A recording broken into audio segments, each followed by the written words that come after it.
గోడౌన్లు ఉమ్, కేసులో ఉమ్, మీ సతీమణి ఉమ్, మీ సతీమణి నేరుగా పోలీసుల విచారణకు అటెండ్ కావాల్సి వచ్చింది.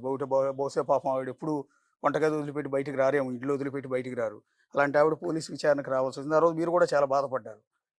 ఎందుకు ఇట్లా అంటే ఆ గోడౌన్ల అంటే గురించి. మేము రాజకీయాలు చేసే ప్రత్యర్థులు ఉమ్, ఇట్లాంటి వాళ్ళు అవటం వల్ల ఇప్పుడు సివిల్ సప్లైస్లో మేము గోడౌన్ కట్టి ఆవిడ పేరు మీద ఎందుకు, లేడీస్ పేరు మీద ఎందుకు కట్టారు? సబ్సిడీ వస్తుందని ఆవిడ పేరు మీద కట్టాం. yes, సెంట్రల్ గవర్నమెంట్ సబ్సిడీ ఇస్తుంది కాబట్టి సబ్సిడీ కోసం అని లేడీస్ పేరు మీద కట్టాం. ఉమ్, అద్దె వస్తుందని చెప్పి ఆశపడ్డాం. మనం రిటైర్ అయిపోయినా రెంట్ వస్తుందిలే అని చెప్పి, నెక్స్ట్ పోర్ట్ వస్తుంది, గవర్నమెంట్ కాకపోతే పోర్టుకి ఎవడో ఒకటికి ఇవ్వచ్చు అని చెప్పినది yes, yes. తప్పితే ఇది తప్పే ఉంది అంటున్నా. నేను తప్పు చేస్తే తప్పు, లంచాలు తింటే తప్పు, ఇంకోటి దౌర్జన్యం చేస్తే తప్పు. నేను అద్దె ఆశించి కట్టుకుంటే తప్పు లేదు. రెండు, దాంట్లో ఏదో తప్పు జరిగింది అన్నారు. టోటల్గా మా పాత్ర ఎంతో సివిల్ సప్లైస్ డిపార్ట్మెంట్ కూడా అంతే రెస్పాన్సిబిలిటీ. అది జాయింట్ రెస్పాన్సిబిలిటీ అండి, Yeah. Joint responsibility. ఆ డిపార్ట్మెంట్ వాళ్ళు మా స్టాఫ్ కలిసి ఏదో చేశారు. తప్పు జరిగింది. తప్పు జరిగిందని నేను ఫస్ట్ నుంచి చెప్తున్నా కదండి. ఓకే. తప్పు జరిగింది, కానీ నాకు కానీ నా భార్యకి కానీ నా కుటుంబానికి కానీ మాకేం తెలియదు, పాపం Yes. కొంచెం. ఆ రోజు చెప్పాను, నాకు దేవుడి కంటే నా తల్లి, మరణించిన నా తల్లి అమితమైనటువంటి ఇష్టం. దేవుడి కంటే భక్తి నా తల్లి మీద. ఆ చనిపోయిన తల్లి మీద ప్రమాణం చేసి చెప్తున్నా, మాకే పాపం తెలియదు అని నేను కేసు జరిగినప్పుడే చెప్పాను. అయిపోయిన తర్వాత ఆ సివిల్ సప్లైస్ డిపార్ట్మెంట్లో ఇటువంటి తప్పులు జరగడం సర్వసాధారణం అని చెప్పి తర్వాత ఆఫీసర్లు అందరూ చెప్తున్నారు. అన్ని గోడౌన్లో జరుగుద్దండి, షార్టేజ్ వస్తుంది అని చెప్పని. నేను నిజంగా చెప్తాను, నేను నిజంగా కప్పెట్టుకునేవాడిని అయితే 22,000 మెట్రిక్ టన్నులు అంటే ఎన్ని షిప్పులు పడుతుంది?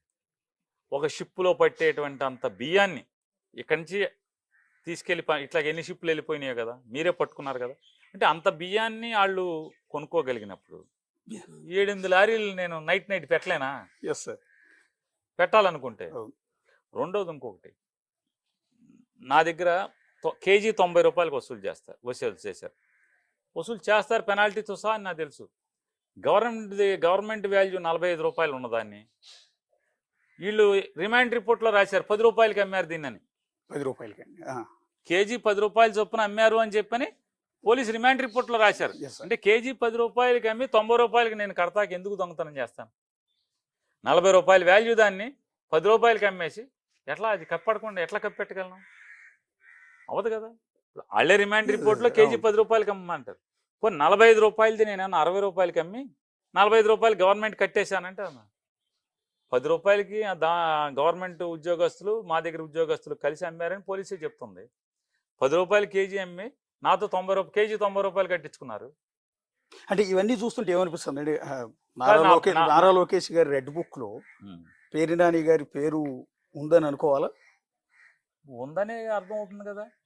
సివిల్ సప్లైస్ డిపార్ట్మెంట్ చరిత్రలో ఆంధ్రప్రదేశ్ రాష్ట్రం అవిభాజ్య రాష్ట్రం అంటే కంబైన్డ్ స్టేట్ ఉన్నప్పటి నుంచి సివిల్ సప్లైస్ ఇప్పుడు వరకు నా మీద తప్పితే ఇంకొకరి మీద ఎవరి మీద క్రిమినల్ కేసు లేదు.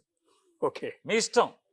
ఆఖరికి Pawan Kalyan seize the ship, లేకపోతే మనోహర్ వెళ్ళి సీజ్ ద గోడౌన్ అని 31 గోడౌన్లు సీజ్ చేశాడు.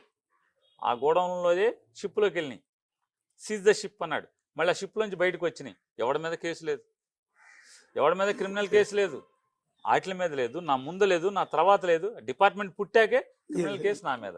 కాబట్టి ఇది రెడ్ బుక్ రాజ్యాంగం కాక మరేంటి చెప్పండి. నా దగ్గర 1,70,00,000 కట్టించుకుని కేజీ 90 రూపాయలకి వాళ్ళకి నష్టం జరిగినటువంటి ప్రతి కేజీకి 90 రూపాయలు నా దగ్గర కట్టించుకుని నేను సెల్ఫ్ డిక్లేర్ చేశాను.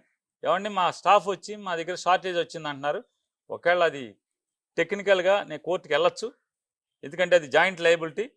అయినా కూడా నైతికంగా నేను దాన్ని తప్పుగా భావిస్తూ నైతిక బాధ్యత తీసుకుంటూ మీరు ఎంత చెప్తే అంత కడతానని జాయింట్ కలెక్టర్కి నేను లెటర్ ఇచ్చాను. ఇచ్చిన 10 రోజుల దాకా ఎవడు మాట్లాడలేదు.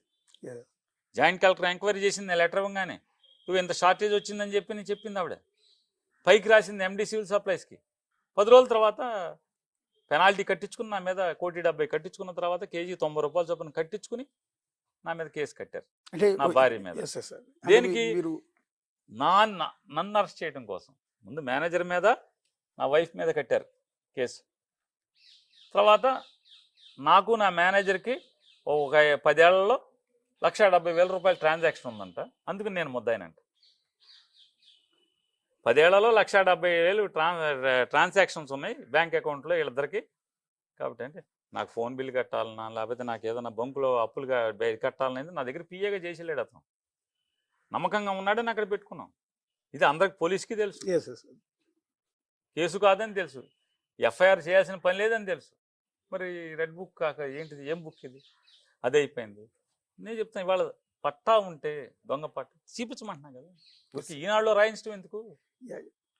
ఏం పట్టా, ఎక్కడి నుంచి? అంటే మీరు రీసెంట్గా Hmm. గోడౌన్ ఇష్యూ రైజ్ అయినప్పుడు మీ సతీమణి పోలీస్ విచారణకు అటెండ్ అని కూడా ఒక మాట అన్నారు. చంద్రబాబు నాయుడు గారు మంచివాళ్లే, కావాలంటే నానిని అరెస్ట్ చేయండి కానీ ఆడవాళ్ళ జోలికి వెళ్ళొద్దు విచారణకు అన్నారు. వచ్చినప్పుడు కాదు, Yeah. కేసుకి వెళ్ళి నేను హైకోర్టుకి జిల్లా కోర్టులో బెయిల్ కోసం, నా యాంటిసిపేటరీ బెయిల్ కోసం మా శ్రీమతి ట్రై చేస్తున్నప్పుడు దాన్ని ఉద్దేశపూర్వకంగా కుల రవీంద్ర వాళ్ళ సొంత అక్కమ్మగుడే పబ్లిక్ ప్రాసిక్యూటర్గా వేసుకున్నారు. ఓకే. సొంత అక్కమ్మగుడే పబ్లిక్ ప్రాసిక్యూటర్.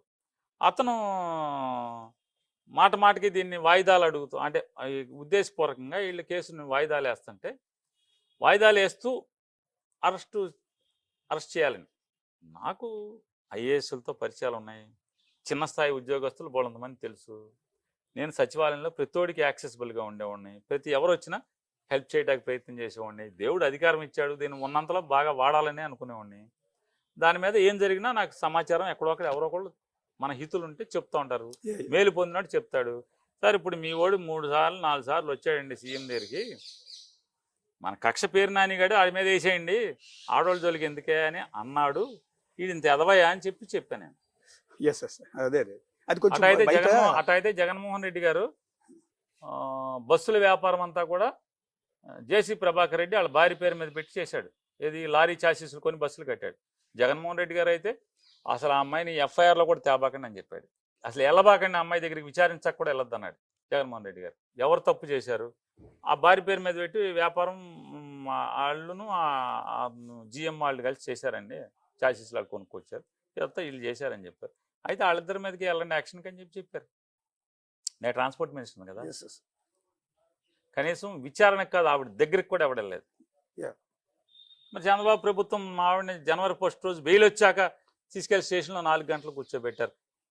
ఎవడు, నా దగ్గర ఉద్యోగస్తులను సివిల్ సప్లైస్ ఉద్యోగస్తులు కలిసి తప్పు చేశారని తెలిసినా కూడా, మాకే సంబంధం మాకే పాపం లేని తెలిసినా కూడా మాట మాటకి ఆ రోజు అప్పుడు కూడా చెప్పాను, ఆ విచారణ అధికారికి మాట మాటకి స్పీకర్ పెట్టి మాట్లాడతాడు అతను.